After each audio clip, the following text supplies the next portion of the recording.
Barrister नाथपाईंचा असेल, दंडवतेंचा वगैरे उल्लेख इथे झाला. मला आठवतं की जेव्हा मी आयुष्यात माझं पहिलं मतदान केलं 23 वर्षाचं असताना, कॉलेजमध्ये असताना, नेमकं त्याच वर्षी दुर्दैवाने दंडवतेंचा पराभव झालेला होता. आणि तिथून पुढे प्रत्येक वेळ असं केलं की ज्याला मी मत घालत होतो तो माणूस पडतच होता.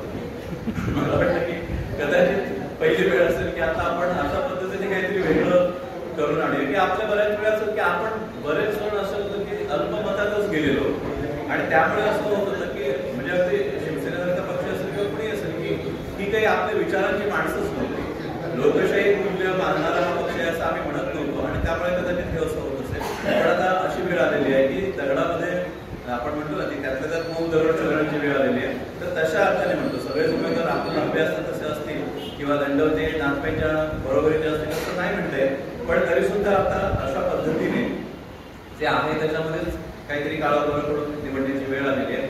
आणि त्या दृष्टिकोनातून आपल्या प्रत्येकानेच आपला विवेक जागृत ठेवून जे काही असेल ते मतदान करावं असं एक आवाहन मी या ठिकाणी करतो आणि थांबतो. धन्यवाद.